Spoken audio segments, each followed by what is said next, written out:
Today we are at Epcot and we are dining at Space 220. If you don't know, we do dining reviews every single Monday, so be sure to check those out.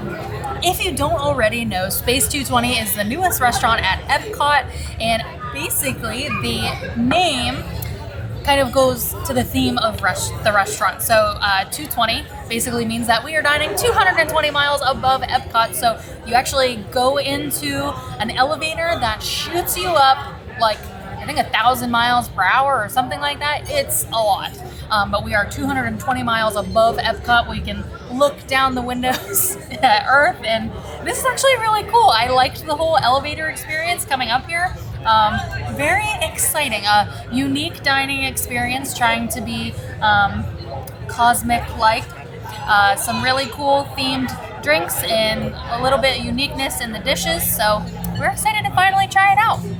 220 aboard the Centauri space station. Enjoy the ride.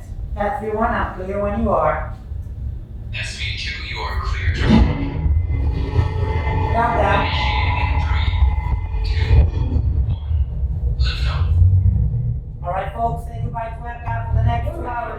Mark 5 Stellarator, the latest in space elevator design and technology. Today, you'll have a spectacular view of Florida and the Eastern Seaboard. Enjoy the ride. I'll be back in a bit with arrival information. So we're going up about 10,000 miles an hour, and we should be breaking gravity in a few seconds. You're going to see the atmosphere as we break it, how light it gets. And about now. SV2, we're on our final approach. Roger that. If you look above, you'll see Centauri space station. Woo! Once we dock, gather your belongings and exit through the open air lock. A Space 220 agent. To start off tonight, we had some atmospheric spirits. I had the Atmos Spritz. This is a take on a Aperol Spritz. It's New Amsterdam vodka, Aperol, Monin Blood Orange, orange juice, Prosecco, and then topped with a cotton candy cloud. And basically how they present it is they bring out the glass with just the cotton candy in it, and then the cocktail is mixed on the side, and then they pour it over the table. So basically the cotton candy just gives it more of like a sweetness, sugar, but this is a delicious cocktail. I loved the orange and blood orange flavor in there. Honestly, did not taste a whole lot like an Aperol Spritz, but I am not mad about that because I did enjoy the flavors. Very good way to start tonight.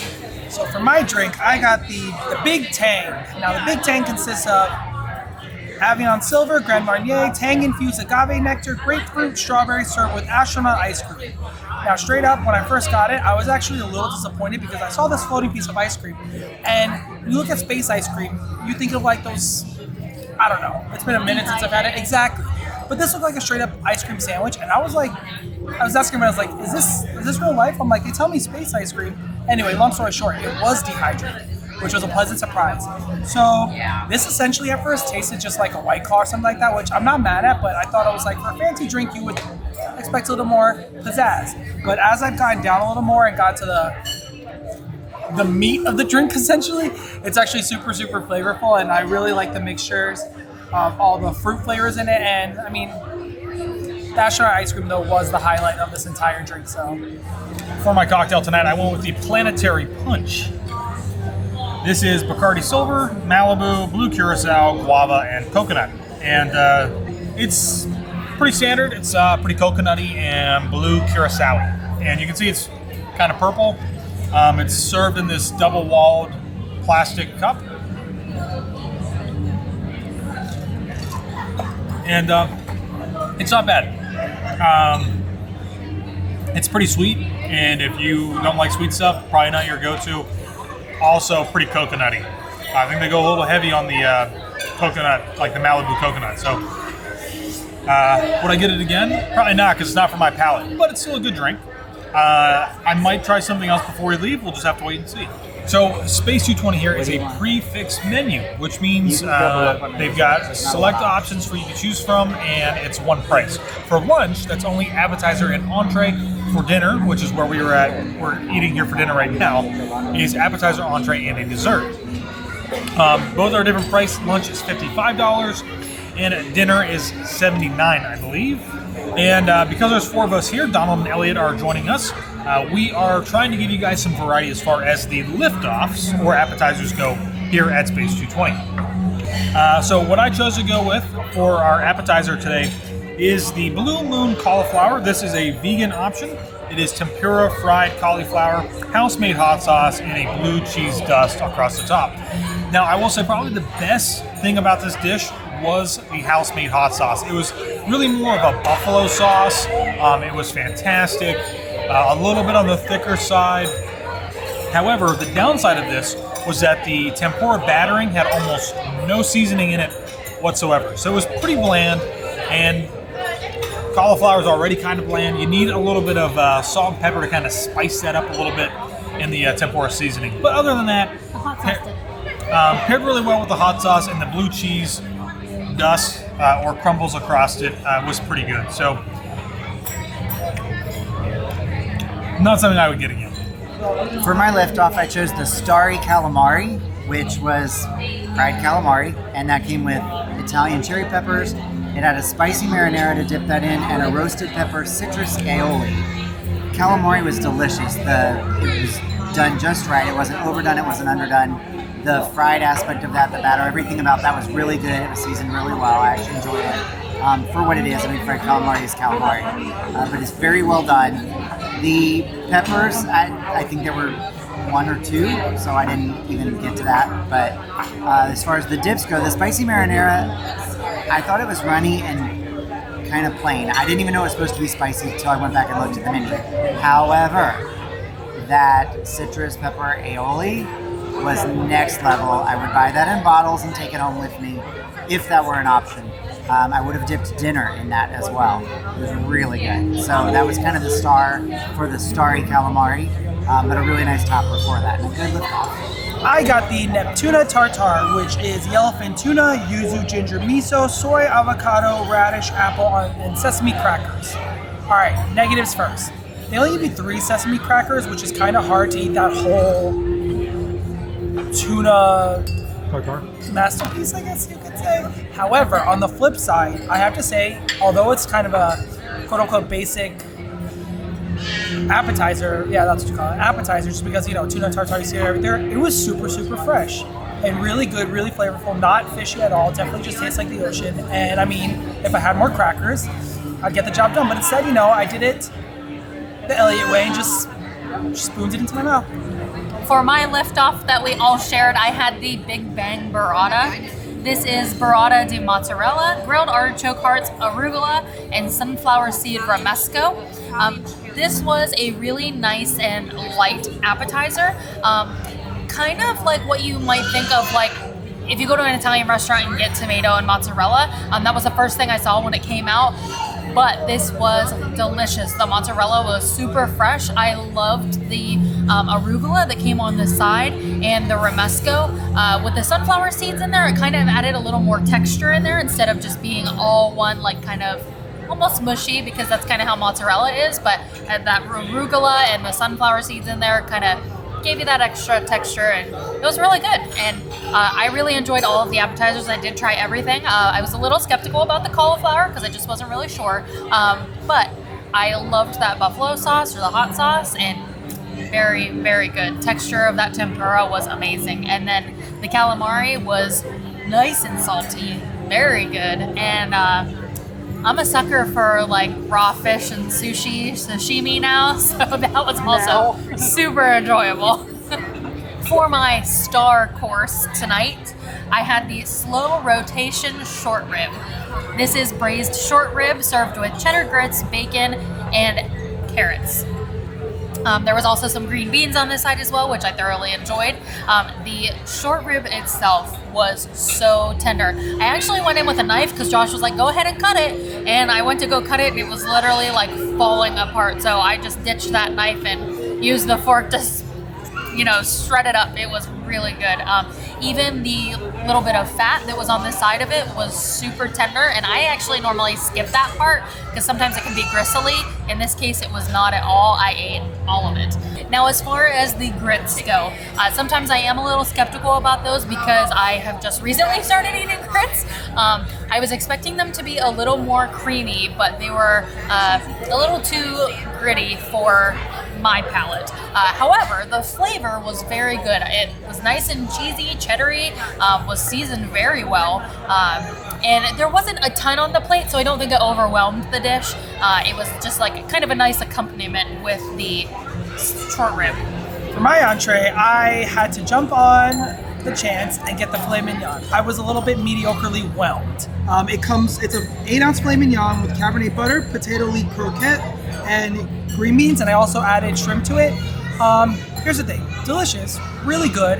However, not as exciting as some of the other entrees. So if you're looking for something that's gonna be a solid that isn't like chicken or whatever, definitely get the filet mignon because it's good. It's gonna get the job done. It's gonna satisfy you. But if you're trying to be adventurous or like have some punches of flavor, don't. Oh, but that being said though, that potato croquette was freaking so delicious, man. I could have like that as an app, about 5 of those. Since we are trying to offer a variety of options and give you a little taste of everything that's here, I actually let server/astronaut/space station personnel, Phil, pick for me, and he decided I should have the red snapper, which was an excellent choice. That came in a San Marzano tomato broth, and it was served with fingerling potatoes and broccolini and a Sicilian tapenade. And altogether, the flavors actually worked really well. I'm not a huge fan of my entrees being doused in broth. That's just not really the way I go. But it wasn't, kind of like with Taylor's grits, it wasn't an overwhelming amount. It was just enough to kind of add some flavor, some seasoning to that, and also give it just a little bit of that liquid that it needed to soak up. The fish was prepared very well. It was delicious all the way through. The Sicilian tapenade was fantastic with the fish. So that was really good as well. And then the fingerling potatoes and tomatoes are exactly what you expect them to be, but they just rounded out the textures and the flavors in the dish itself. The broccolini, I really can't talk to you about it because I'm not a fan and I just pushed it all to the side. But everything else was great, and I definitely would recommend the snapper to someone else. So let me give you guys a little behind the scenes here of how the process goes. When the 4 of us come out to eat, normally I like to go last because I'm not very picky. And normally, even if there's something else that I want and somebody else chooses, I'm fine with getting something else because I always like to try something new and different. Tonight was the exception, as I was supposed to go last and was forced to go second after Taylor. Elliot made a poor decision tonight because I got to choose the duck, which normally I would not have chosen. But I thought, what the heck, why not? So I did it. So here's what we've got with the duck. This is a roasted in confit croissant crescent duck, butternut squash flan, and a Brussels sprouts orange glaze. Absolutely fantastic, if I do say so myself. The skin on the duck was prepared so beautifully. It was crispy. It had a nice like fattiness to it. It was savory. It was amazing. And then the breast was cooked super tender. Still had a nice crispy skin around the outside. Fantastic entree. And the best part was that they also served that with the duck, they served that with the dark meat. It's duck 2 ways. That was probably the single-handedly best part of the entire dish. So savory, fatty, tender, amazing. I could eat this dish over and over again. And served with the butternut squash flan. Is this ours? No, it's not ours. Also very good. Had almost a pumpkin pie consistency, not flavor obviously, but consistency. And it was very, very good. So thank you, Elliot, for allowing me to choose that. I should have seen the looks that I was getting from across the table when the plate hit the table. I thought I might get murdered today. For dessert tonight, out of the several options we had to choose from, Elliot decided that he would copy me. I learned my lesson. Which was the chocolate cheesecake. This is whipped chocolate ganache, chocolate sauce, white chocolate, crunchy pearls, cookie crumbles in a jar in dark chocolate shards. Mouthful. This was really good. Fantastic dessert. What I really loved about it was that the cheesecake itself was actually still cheesecake consistency. It was thicker. It wasn't so much as a mousse texture where it was a little bit more airier. This was really good. Now there was the whipped chocolate ganache kind of like on the top, which was a lot more airier, added a little bit more to the texture. I will say I still do miss kind of having that almost cookie crumble kind of crust across the bottom, but the cookie crumble itself that's dusted across the top of the cheesecake does make up for that. I didn't get any of the chocolate shards because straight chocolate just really isn't my thing, but overall, absolutely fantastic dessert. I would definitely get this again. I'm a huge fan of cheesecake, and when it's chocolate and cheesecake, I am there. For my supernova sweet tonight, I had the lemon mousse. This is a lemon mousse sphere adorned with a white chocolate ring, lemon custard, marinated blueberries, and has lemon curd. This was a very good lemon mousse. It wasn't super sour. It was actually pretty sweet, but you did get that tartness of the lemon in there. It was very nice texture, light and airy. The only thing that I did not really like about it was like the bottom of the crust almost had like, we don't know what it was honestly, but it kind of tasted like coconut shavings. And it was like a odd texture. So I just kind of didn't really eat the bottom part. Yeah, it was odd. But the mousse part was fantastic. I love a lemon dessert, and the lemon flavor was perfect. Very good. And I did try the chocolate cheesecake as well, and that is a nice, perfectly set chocolate cheesecake.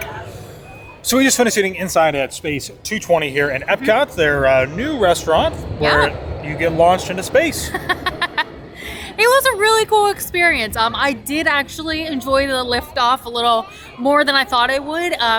Don't worry, it is super family friendly. It's not like Mission Space right next door. So yeah, it was really cool, like seeing you get really high up off the ground and then being in the Centauri space station and then enjoying dinner. And we had a great view. I loved being seated right next to the wall there. That was awesome. I actually was hoping we were going to get a table like that. It's kind of like Coral Reef if you've ever been there before. I think it's modeled from Coral Reef. Yeah, it's kind of got that like rounded... Bottom section is right by the windows, and then each level up faces those windows. And so everybody gets a great view. It's tiered view. in there so everybody can see. So yeah, it was awesome. But so let's talk about the food.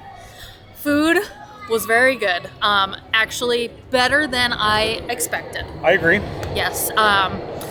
Now, price-wise, it is quite expensive, but you are getting appetizer, entree, and dessert. You just kind of have to weigh, like, if you want to spend that money or not, really. Right, so for the both of us, right, two of us, I had 2 drinks, Taylor had 1 drink, plus I had a coffee, came out to be $200 with a 10% AP discount. Yeah. So it's pretty expensive.